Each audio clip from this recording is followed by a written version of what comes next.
Hierdie 8ste vers wat ons gelees het, sê, hy wat in sy vlees saai, sal uit die vlees verderf maai, maar hy wat in die gees saai, sal uit die gees die ewige lewe maai. Ek wil fokus op hierdie woorde van in die vlees saai.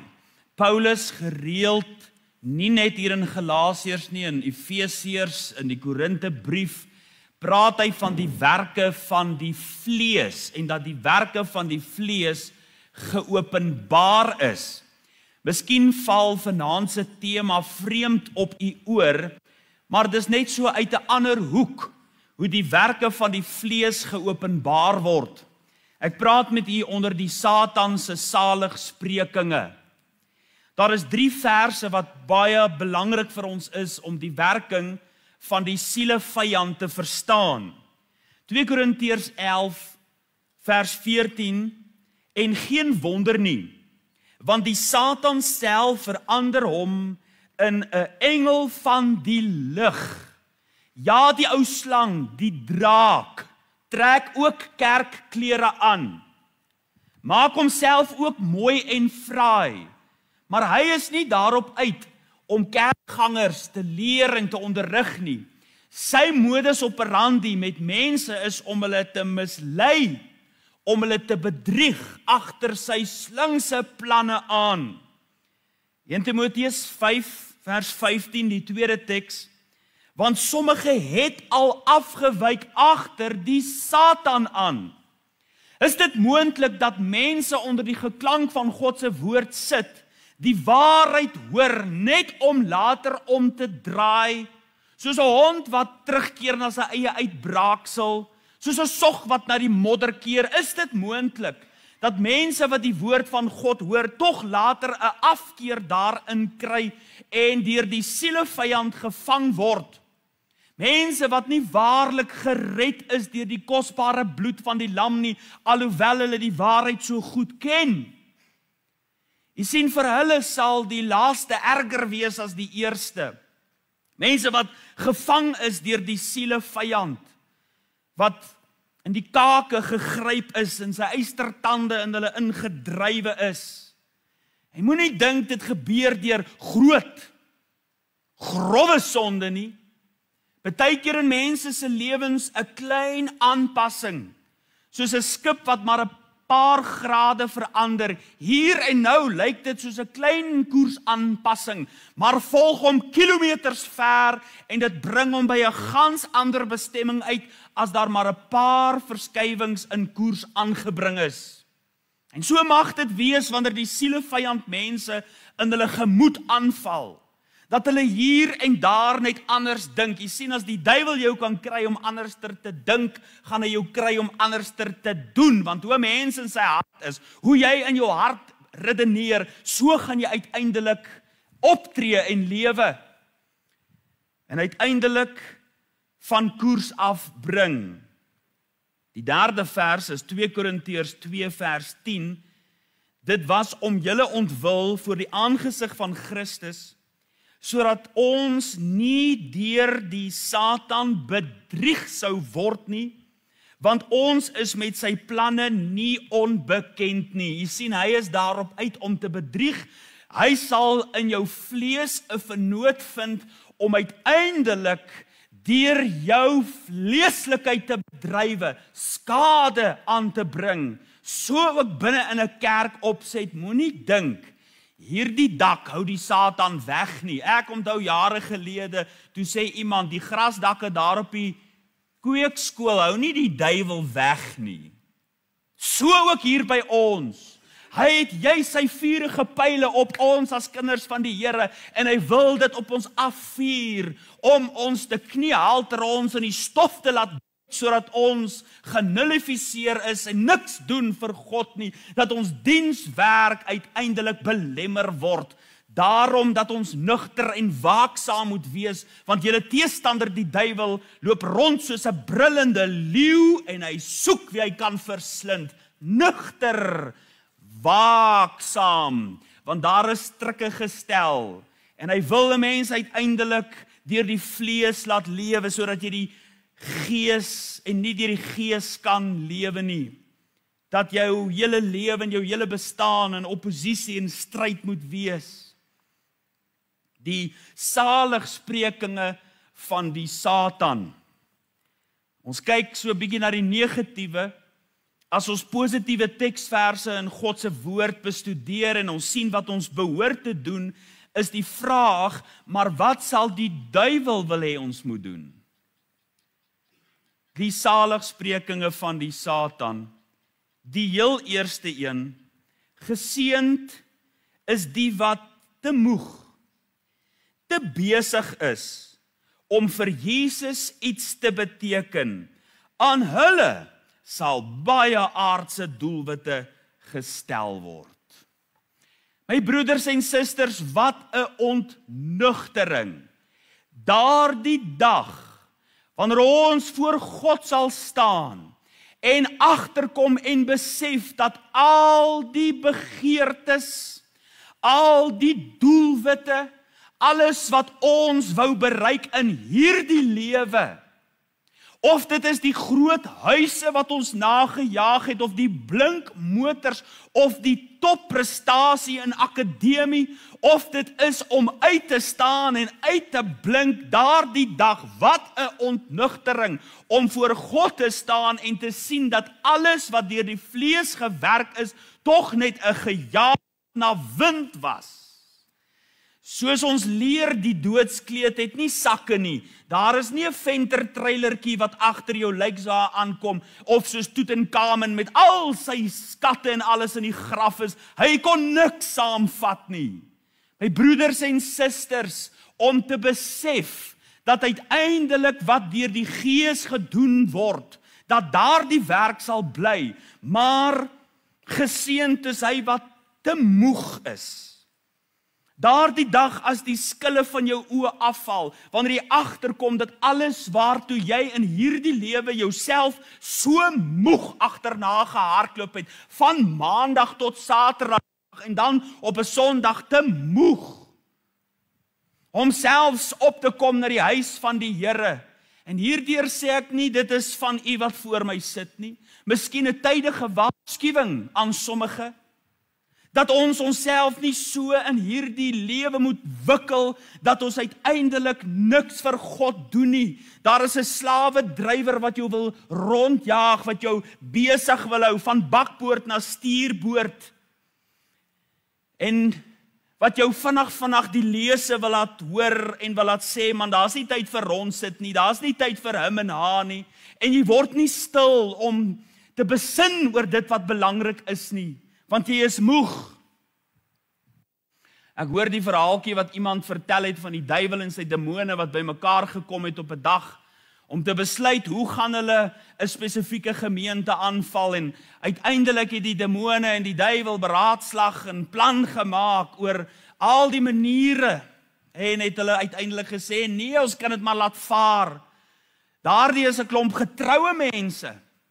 Hulle sal nie val vir allerhande vleeslike sondes nie. Ons kan dit maar laat vaar, en hulle het gedink en die duiwel het nou spreekwoordelik kop gekrap. Daar het een demoon op 'n stadium gesê, ek het dit. Ek het dit. Dis nie nodig om hulle te maak sonde doen nie. Ons moet hulle net besig hou. If the devil can't make you sin, he'll keep you busy. Hou hom net besig. Die nommer 1 strategie in die planboek van die duiwel om kinders van die Here in sy net te vang. Hou hulle net besig.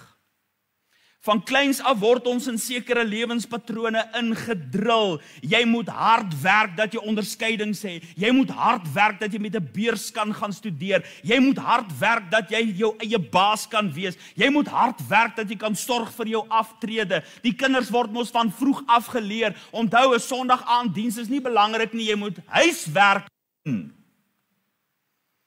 En dan giet hulle self, hulle prioriteite in die wêreld, en dan uiteindelik te moeg en afgemaai om vir God iets te beteken.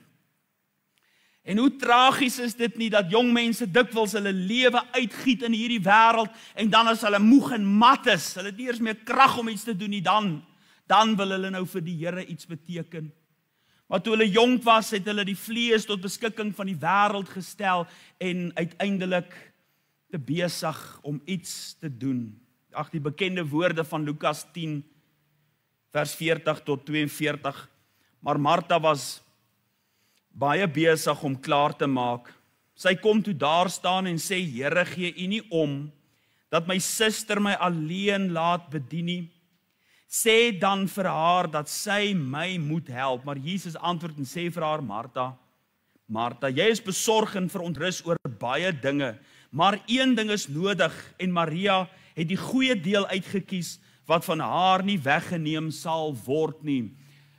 Die saligsprekinge van die Satan is daarop gemik om jou nie salig met God te maak nie, maar salig onbewus van die feit dat jy wegdrywe van God af, deur hoe besig jy geraak het, jou program wat so vol is, dat jy nie kans het meer vir dit wat werklik belangrik is om iets op aarde terwille van die hemele te doen nie. Die tweede saligspreking, geseënd is die wat hulle oë op mense hou. Hulle sal vinnig teleurgesteld wees en onaktief word. My broeders en susters, sou jy 9 uur op 'n Sondagmôre van deur tot deur loop of 6 uur die aand en aan mense se deure klop en vir hulle vra, waarom is julle nie in die kerk nie? Weet jy wat gaan 99% van hulle vir jou sê? Hulle gaan vir jou sê, ek het nie tyd vir daai klomp skynheilige mense nie. Ek het beter dinge om met my tyd te doen. Daar is iemand op 'n kerkraad wat my geld skuld. Ek het nie tyd vir daai mense nie. Ag, nou wil jy hê ek moet kerk toe gaan. Waarom? Van Maandag tot Saterdag vloek hulle soos matrose, maar op 'n Sondag sing hulle verlos vir my siel, gaan vertel dit. My broeders en susters, as jy aan mense se deure gaan klop om vir hulle te vra, waarom doen hulle absoluut niks vir God nie, onaktief geraak, dan is dit hieroor omdat hulle na mense kyk. Omdat hulle mense dopgehou het en uiteindelik niks vir God meer wil doen nie, want hulle oë is gefokus op wat mense doen. En nou wonder ek altyd, hoekom moet Jesus gestraf word vir wat ander mense gedoen word? Dink gou vir 'n oomblik hieraan. Mense gaan nie kerk toe nie, hulle wil nie in God se teenwoordigheid kom nie, hulle wil nie met Jesus 'n verhouding hê nie, omdat ander mense dalk iets gedoen het wat verkeerd was. Hulle sal dit nie by die werk doen nie. Nee, ek gaan nie werk toe nie, want daar by die werk is iemand wat skynheilig is. Nee, hy sal nog steeds sy paycheck gaan haal, maar by die kerk sal hy wegbly. Want hy hou mense dop. En dis vir hom 'n verskoning, dat hy in sy vlees bevredig kan word, om te fokus op mense. My broeders en susters, gaan jou uiteindelik laat wegdrywe van die vuur waar God jou wil hê. Daarom dan, terwyl ons so groot wolk van getuies rondom ons het, laat ons ook elke las aflê en die sonde wat ons so maklik omring, en met volharding die wedloop loop wat voor ons lê, die oog gefestig op Jesus, die leidsman en volëinder van die geloof, sê Hebreërs 12 vers 1 en vers 2.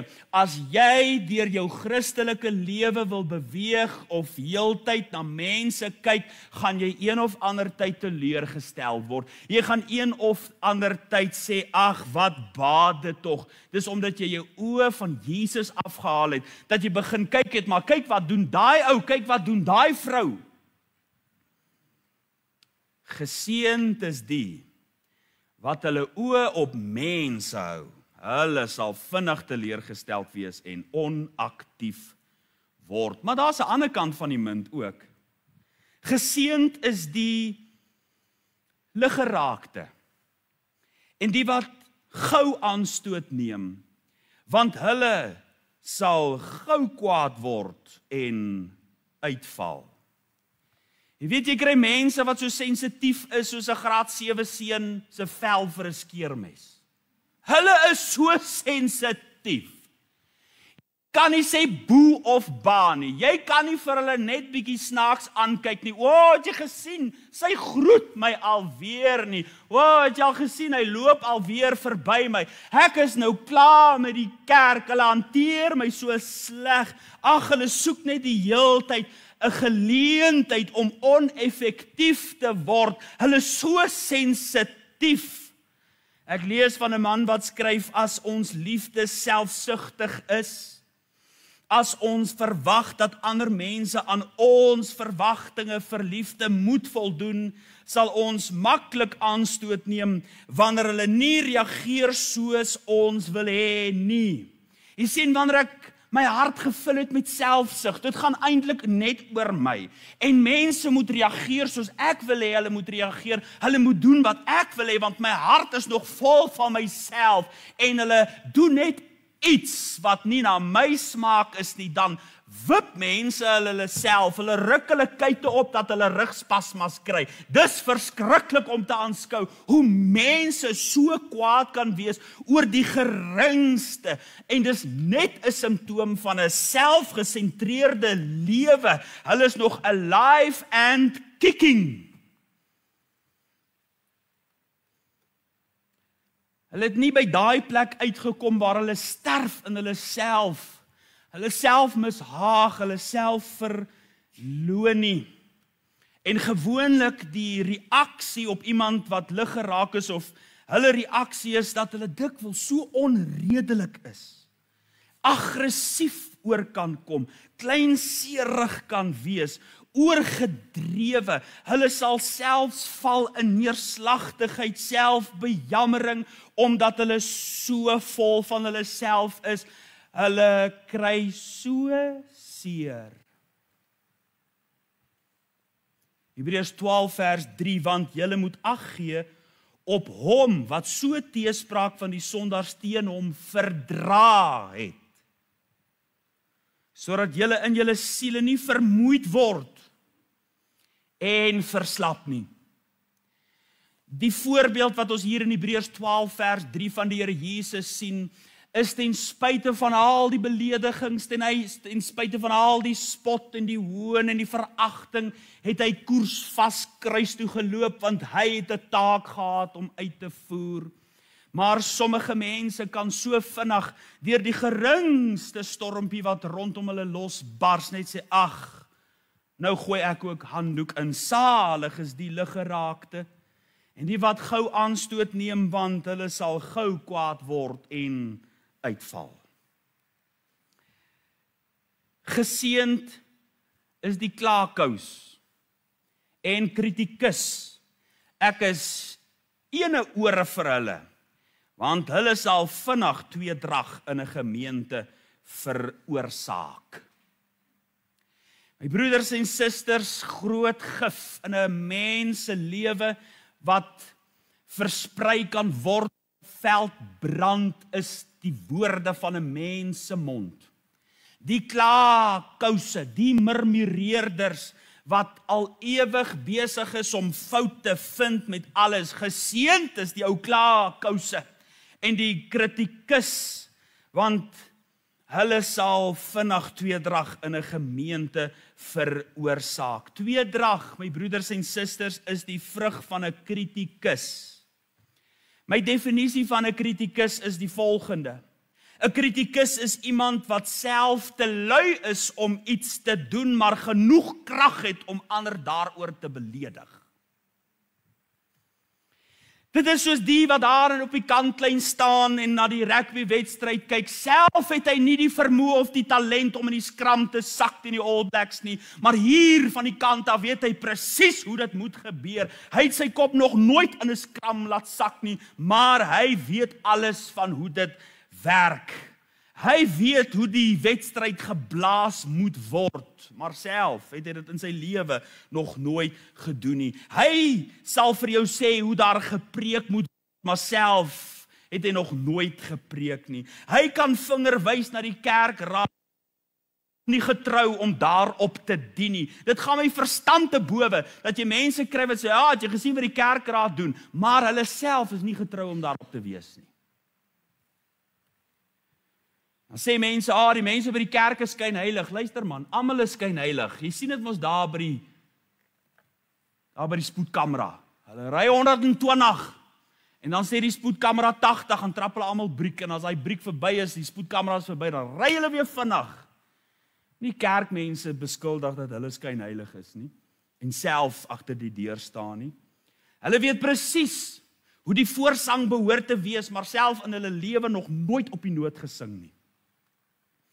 Hulle lê 'n eiertjie oor elke ding wat iemand doen, maar is self tevrede om op die rusbank te lê.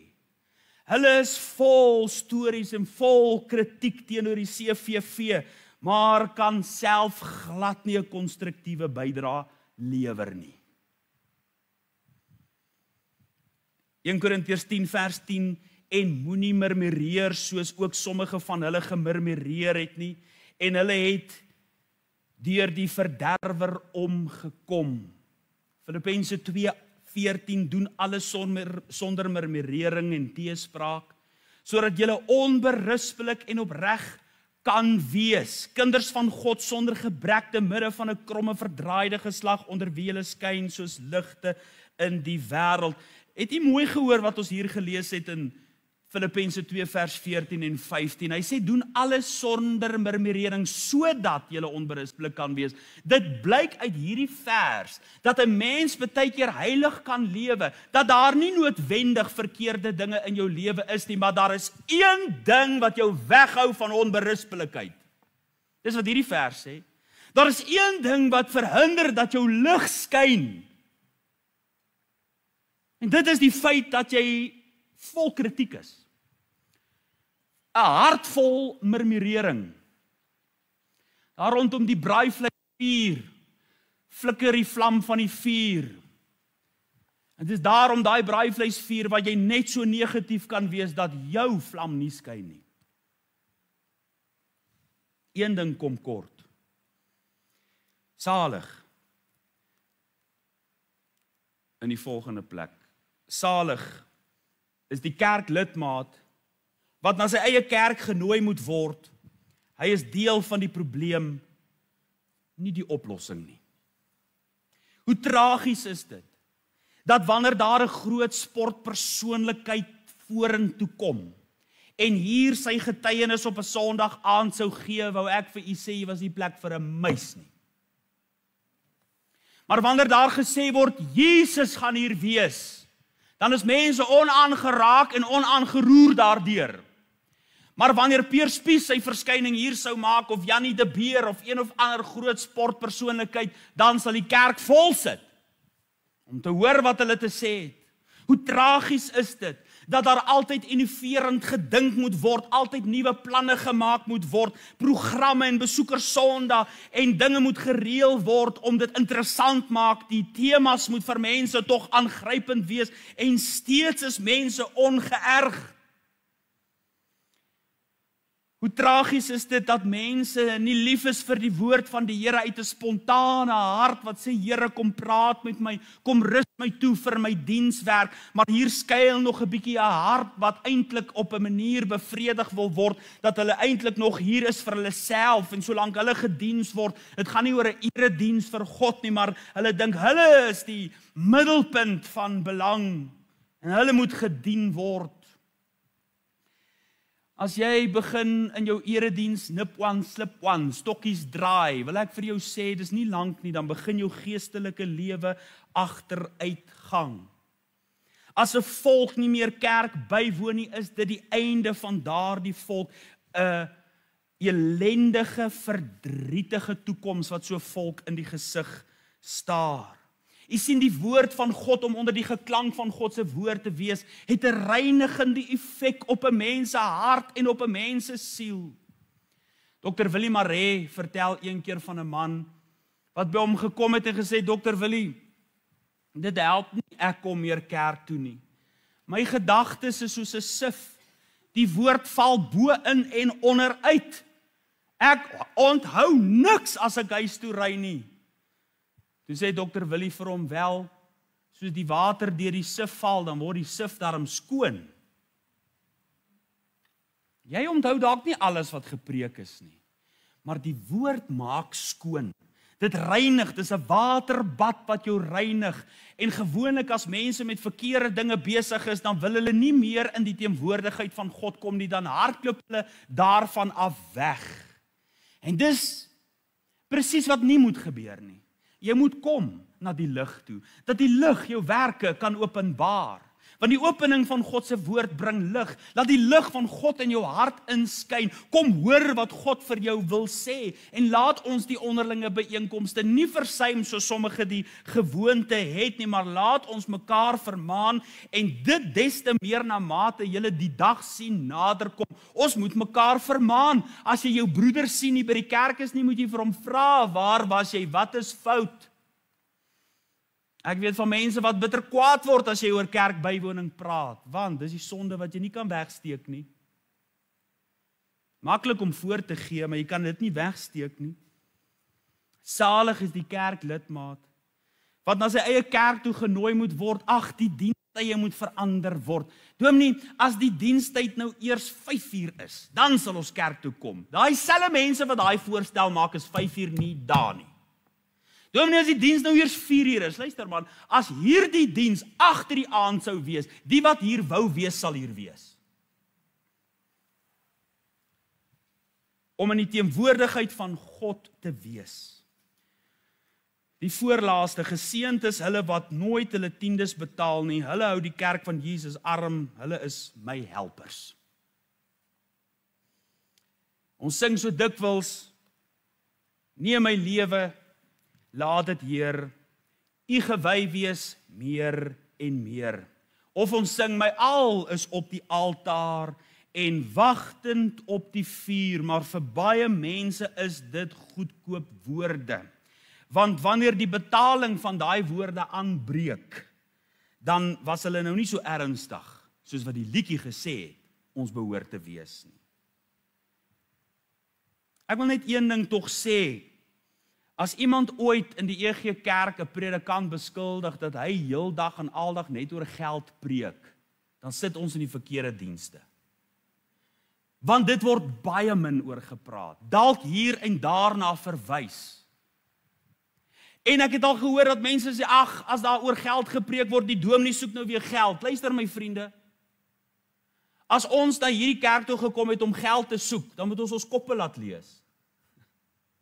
Dan is daar iewers 'n skroef los.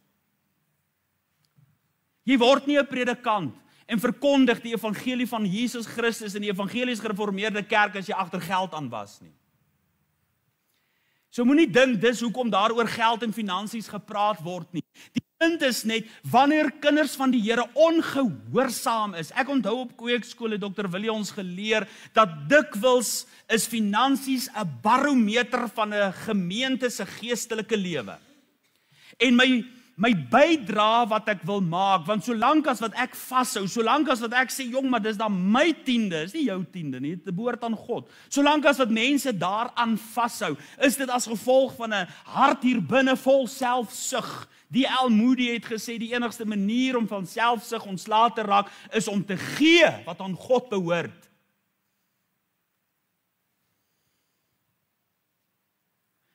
Hoeveel kan nie gedoen word as elke kind van die Here getrou is in hulle bydra? Hoekom moet die kerke al ewig sukkel? Hoekom moet die kerke al ewig bazaars hou en kermis hou en pannekoeke verkoop? Ek sê nie daar is iets meer verkeerd om pannekoeke te bak of vetkoeke nie. Dis baie keer lekker om so saam te werk en iets as gemeente te doen, maar die vraag is, waarom moet daar altyd gesukkel word? Maar die skool, hulle klap net hulle vingers, dan verrys daar 'n nuwe paviljoen, dan word daar 'n nuwe lapak gebou. Maar by die kerk moet daar altyd gesukkel word. Die saligsprekinge van die Satan is, salig is die wat hulle bydraes nie gee nie, wat hulle tiendes op ander dinge, op karpaemente gee. Ek het al gesê, man, as ons net al kinders van die Here se tiende van hulle karpaemente kry, sal die kerk al baie beter afwees.